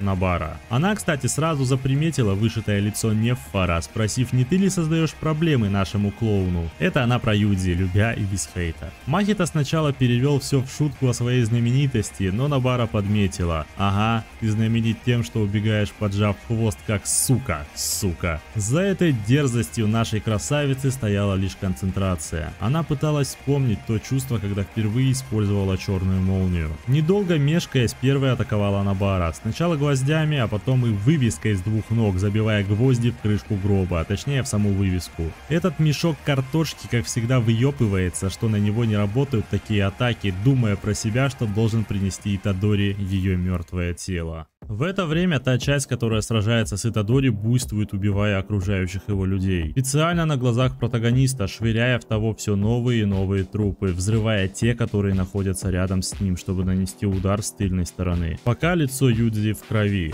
Набара же начала второй раунд со второй половиной. Как и оригинал, он может менять форму своего тела, но не может юзать мутацию души. Поэтому, пока первая часть не сражается, можно прибегать к метаморфозам, раня Набару. Она, кстати, стала резко проигрывать, когда Лаймовый начал использовать смену формы, но по-прежнему применяла свои гвозди на него, аргументируя это тем, что нужно просто попытаться. Фейс Махита во время боя, думаю, видите. Запрыгивая наверх, она раскидала гвозди под сшитой мордой, взрывая их с помощью своей техники, но далее спрыгивая прямо на своего врага. Во время полета вбивая гвоздь в землю, чтобы тот поднял остальные, но Махита было наплевать.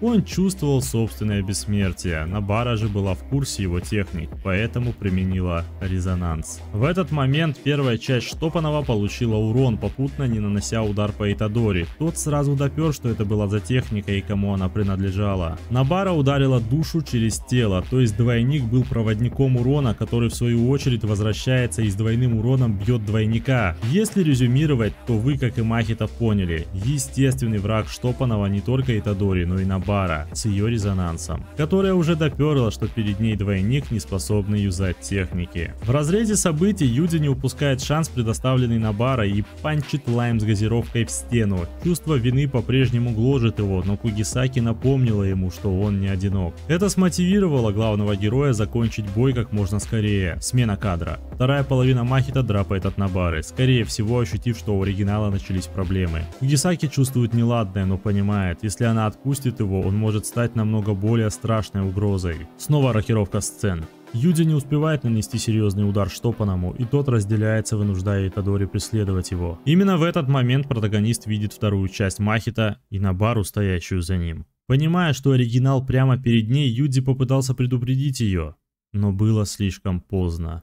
Понимая, что ее ждет, Набара вспомнила всю свою жизнь. В детстве она была озорной девочкой, она переехала из города в деревню, где в классе было всего 19 человек. Ей не нравились деревенские, это было из-за того, что куда легче было быть в деревне чужаком, чем стать ее частью и завести друзей. Но, как говорится, моряк моряка видит издалека, поэтому и она нашла себе двух подруг. Саори, недавно переехавшую в деревню, и Фуми. После дружбы с Саори Набара стала более утонченной, нежной, стала звучать иначе. Кугисаки дорожила ею как старшей сестрой. Но потом все стало меняться с домом Саори. Мусор, граффити, брошенный снег на его территории. Местные жители не приняли ее, то ли из-за материального положения, то ли из-за личной зависти. Но суть в том, что Саори уехала. Тогда Набара заплакала. впервые на памяти Фуми. Спустя несколько лет Кугисаки первым делом свалила из деревни, рекомендуя своей подруге сделать то же самое. А чтобы это случилось наверняка, взяла с нее слово. Все в той деревне были сумасшедшими. Конечно же, это неправда. Сумасшедшие люди такие громкие, будто они находятся везде и всюду. Так просто врываются в жизнь других людей, отчего пустые места в душе Набары стали заполняться. Увы, она не смогла сдержать обещание, данное Фуми, и, понимая свою кончину, попросила Итадори сказать всем, что все было не так уж и плохо. Часть головы Набары была разорвана. Нанами погиб. Сукуна вышел на свободу и убил все живое и неживое в радиусе 140 метров. Сам же Итадори проиграл Чоса, из-за чего все и произошло. Его решимость давно достигла своего лимита. Но Махита было плевать на это. В такой трагичный момент он ринулся в атаку. Ощущая собственное развитие, тот словил жесткие тайминги и выдал черную молнию. Не останавливаясь, он продолжил избивать Итадори, не забывая злорадствовать над происходящим, полностью отдаваясь своему нарциссизму, удар за ударом, подкрепляя каждое слово, пока Юдзи даже не пытается уклониться. Топаный объяснил значение слов «ты – это я». Так же, как он убивает без промедления, Итадори спасает без промедления. Инстинкты проклятия против человека, единство подковы и реверсивность образов в одном флаконе. Доказательство выступает вопрос от Махита. Юдзи, ты когда-нибудь считал проклятия, которых убил? Нет. Конечно, не считал. Вот и я не считал, сколько людей убил, будто мне есть до этого дела. С этими словами Штопанный замахнулся, но вдруг раздался хлопок. Появился названный брат Итадори, Аой Тода, и шаман-первогодка Арата Нита, который попробовал подлечить Набару, но скорее всего она уже труп. И это, кстати, почти верно, ибо ее уже 4-й год нет в сюжете магички, и не говорится, мертва она или же находится в коме. Что же до самого Тода, называй меня Бигбой, я горилла, я тупой. Ему до лампочки, что произошло недавно, время подняться и продолжить эту битву. Итадори же был сломан. Смерти других. Чувство собственной вины в этом раздирало его душу. Даже собственные принципы оказались ложью. Все слоями легло на его плечи, и теперь он не может простить себя. Услышав это, Тодо начал свою братскую терапию, напомнив Итадори, что для начала он мужчина среди мужчин и чародей. Такой же, как Нанами, Набара и Тода. Все твои союзники чародеи, и пока хоть кто-то из нас жив, наши друзья, которые покинули нас, никогда не будут повержены. Иначе говоря, ища смысл в смерти, мы рушим и оскверняем воспоминания и людей, которых потеряли. Помни, что тебе было доверено. С этими словами Тода ринулся в бой. Благодаря своей технике на первых порах сражения он доминировал над Махита, тем учетом, что второй знал принцип действия техники. Контратакуя, Махита почувствовал приближение черной молнии, но услышал хлопок в ладоши. Перед ним был человек, которого теперь невозможно сломить. Вспомнивший, что ему доверено. Человек, который более не собирается использовать собственные грехи в качестве причины для побега. И именно он использует черную молнию с размашистого удара правой рукой. Дальше ты сам. Спасибо, Нанами. Я понесу и твою ношу. Раунд номер 2 объявляю открытым. Тода и Итадори уже имели опыт сражения 2 на 1 с особым уровнем, поэтому ебошили Штопанова в стиле Double Penetration, но чтобы его жопу окончательно не засунули два ствола, Махита решает изменить ее, попутно анализируя ситуацию. У Тода слишком много жизненной энергии, сшотить с одного касания его не выйдет. У Итадори же процентов 10. Одним словом, приоритет в Тода, нужно разобраться с его перемещением. Лаймовый бросает куклу, но Тода меняется местами и с ней, показывая, что свап возможен даже с невоодушевленными предметами. Далее уже идут мысли Тода. Он вспоминает слова, которые сказал Итадори. «Если ты не будешь развиваться, наша дружба долго не продлится». А что на деле? Даже Штопанный юзал черную молнию. Юдзи же чувствует ее момент еще лучше. Единственный, кто остался позади, это я.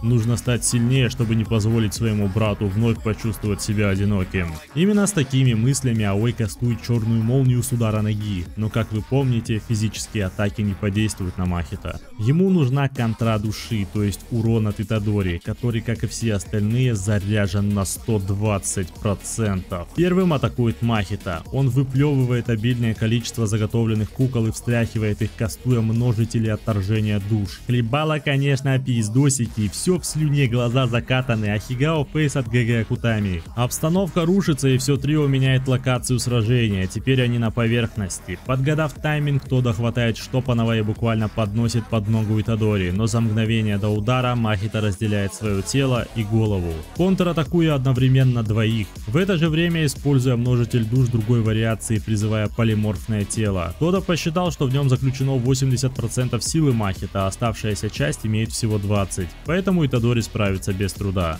Если исходить из процентов, у полиморфа ранг 2 или же 3, разобраться с ним пара пустяков, но это оказалось не так. Мощным ударом Биг Боя отправили в полет, после приземления он кидает камушек и использует свап, ударяя полиморфа всего раз. Но и этого раза достаточно, чтобы тот помер. И тогда до Аоя дошло, атака полиморфа сильна, но защита буквально на нуле. Далее его встречают еще два таких же врага. В это время Махита сражается с Итадори, второй сокращает дистанцию, навязывая ближний бой своему врагу, но Штопанный приспособился к этому стилю боя, поэтому совершает захват сразу после блока. Уже входя в азарт, антагонист останавливается. На его пути вновь встает Тодо, который не хочет пропускать заварушку. Штопанный начал мыслительный процесс. Основная проблема — это горилла, двух полиморфов он уложил без труда. Все было бы намного легче, если бы я кастанул РТ, но тогда меня угандошит Сукуна. Тем более мне не хватает мастерства, чтобы заюзать расширение территории, не зацепив Итадори. Но есть одна штука, которой меня кое-кто научил.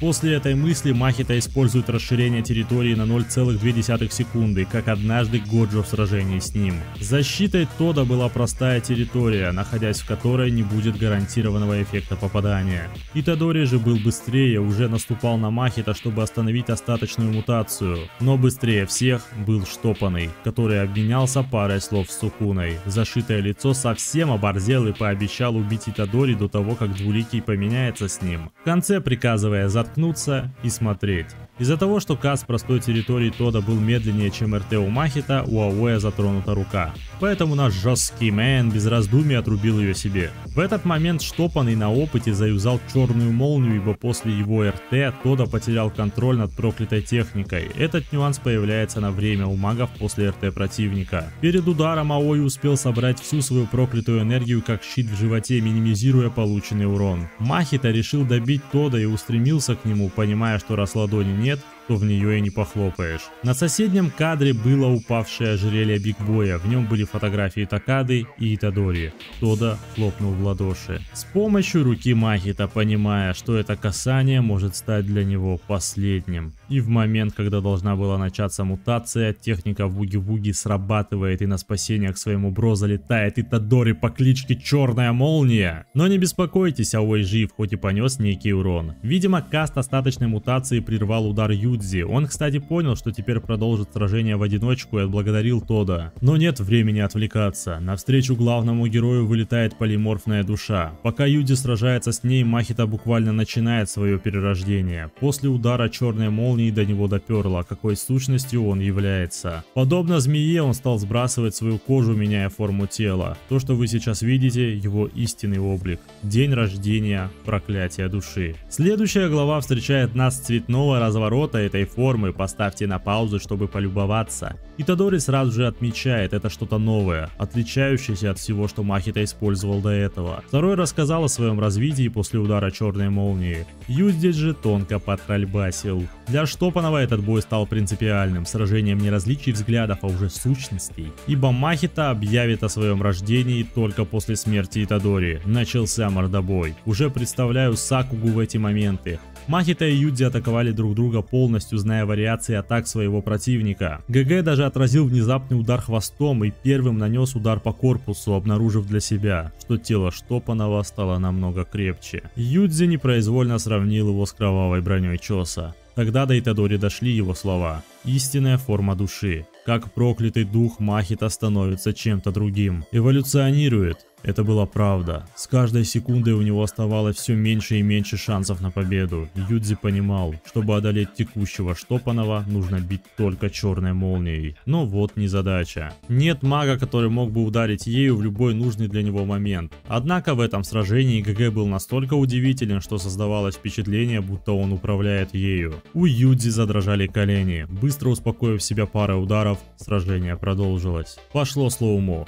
Махита изменил форму своей души, чтобы укрепить ту часть, на которую придется урон, и одним ударом вскрыть Юдзи шею. Но в последний момент, когда кулак уже был близок, его передернуло. Это был урон с опозданием, кулак дивергента. Техника ошибка, которая была использована как козырь, и перед следующей атакой за спиной Махита раздался голос. Это был Тода, говорящий о том, что не важно, что у него нет ладони, хлопок можно сделать и без нее. Аой совершает его. Махита тут же поворачивается, играя на опережение, но свапа нет. Проклятая техника Тода уже мертва. Он обманул его, давая шанс Итадори ударить во всю мощь черной молнией. Урон пришелся не маленький и небольшой, а прям нихуйный, приводящий в чувство и в первоначальную форму Штопанова Ганну, вы поняли. Итадори медленно подходил к нему и тогда сказал пока что свою лучшую речь за всю мангу. Просто послушайте. Я это ты. Я не хотел этого признавать. Пытался убедить себя в том, что ты не прав. Но сейчас все это не имеет значения. Я собираюсь убить тебя. Даже если ты вернешься в виде другого проклятия. Я убью тебя. Измени имя, измени форму, я все равно снова убью тебя. Мне не нужно искать причину и оправдание.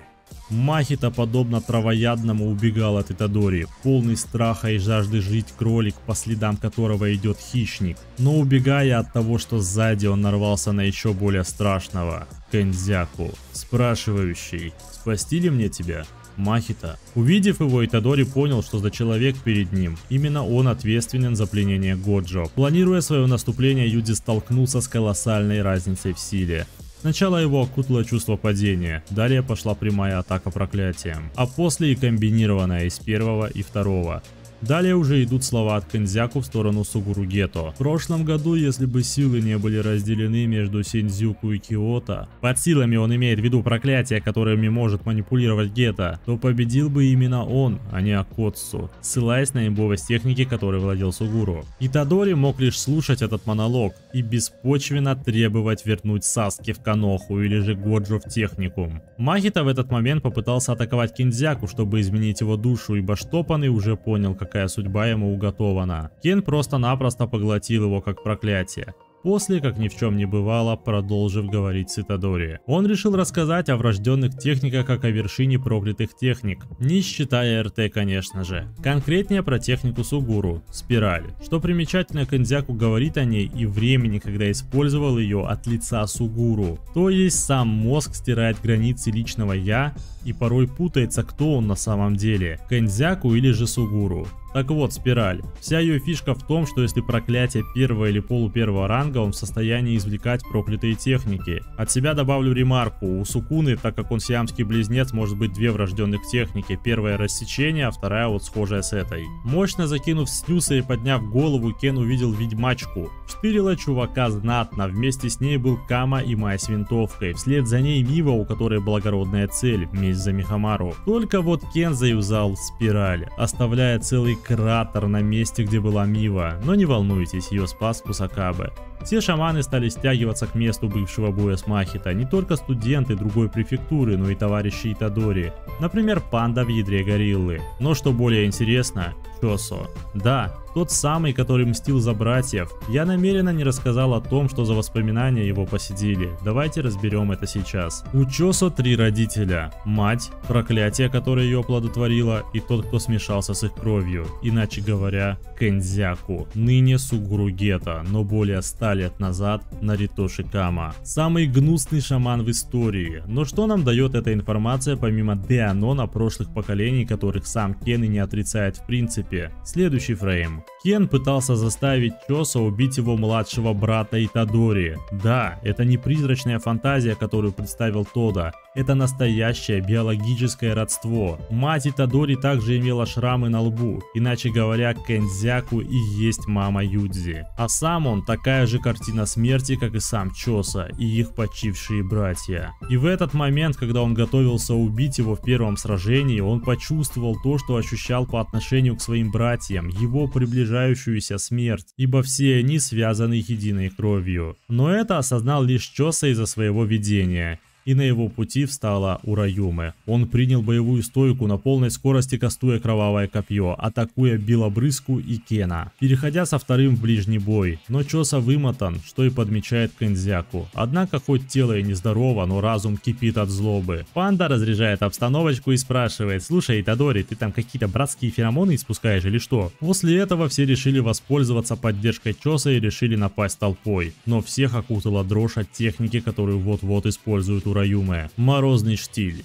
Техника высочайшего уровня, которая остановила всех разом, ибо каждый из замороженных понял: одно неверное движение и они рассыпятся. Но Кен попросил оставить их всех как посыльных. Снегурке это, конечно же, не понравилось, что она и не скрывала особо, покалечила руку обратной техникой. Кусакабе подметил: он с толпой студентов ей в подметке не годится. Лед затронул почти всех. Чоса был в состоянии снять его эффект, но Ураюме решила убить его как проблемного. Именно в этот момент влетает аптечка с двух ног. Точнее, Итадори, который ломает лед, сковывающий Чосу. Юдзи объясняет: я единственный, кого не заморозила, видимо из-за Сукуны. Но дело не совсем в двуликом, а в том, что Снегурка расценивает тело Итадори как тело короля, поэтому лично никак не трогает его. Чтобы разрядить обстановку, нам дают забавную братскую синергию в паре фреймов от Чоса и Юдзи. Но вернемся к бою. Снегурку явно раздражает происходящее. Если уж и шла речь о посыльном, она выбрала Итадори, убивая двух зайцев одним выстрелом. Ну а дальше зима, сосульки, студенты-снеговички, слабомороженые, естественно, и последний задействованный особый класс чародея — Сукума Юки, которая хочет получить ответ на вопрос от Сугуру: какие девушки тебе нравятся, ну и продолжить кое-какой разговор о судьбе человечества и проклятой энергии. Юки желала избавиться от проклятой энергии, как в случае с Тодзи, только для всех жителей Японии. Сугуру или же Кэнзяку жаждал оптимизировать проклятую энергию, но в этом есть главный минус, по мнению Юки. Шаманы и проклятая энергия сконцентрирована в основном в Японии, за пределами ее, то есть по всему миру, шаманов и проклятий практически нет. И если оптимизировать энергию, как хочет Кэнзяку, у Японии будет монополия на ее использование, и все жители страны станут шаманами, то вызовет резонанс и войны, ибо страны Ближнего Востока не будут сидеть сложа руки, и люди станут просто энергетическим ресурсом, иначе говоря, весь мир будет окутан хаосом и войной. И именно это нужно Кэнзяку, ибо за завесой хаоса таится ответ. Ответ на его вопрос и желание создать существ, которые вышли бы за грани его потенциала и силы. Он уже пытался создать таковых, но безуспешно. И сейчас он в состоянии создать хаос. Хаос, который не сможет контролировать. Он извлек проклятую технику Махита. И все это благодаря Юдзи. Ибо Штопана эволюционировал в сражении с ним, став достаточно сильным для поглощения. Но что сделал Кэнзяку? Он активировал инертную трансформацию на двух видов нешаманов, отмеченных ранее. Нам даже показали сестру Мегуми, не родную. Первые были как Итадори, поглотившие предмет. Вторые владели проклятой техникой, но были обычными людьми. Кэнзяку трансформировал всем им мозг, как у полноценных магов, попутно разрушая печати проклятых предметов. Некоторые из них настолько же древние, как Сукуна, иначе говоря, сейчас пробуждаются тысячи злобных Итадори Юдзи, с которыми в древности контактировал Кэнзяку. И более того, заключенные обеты перестали быть действительными, как только Кэнзяку пересел в тело Сугуру. Другими словами, Кен воссоздал хаос, который не может контролировать. Теперь и проклятие, и шаманы древности населили Японию, что ознаменует новое начало эпохи Хэйян, золотой эпохи проклятий.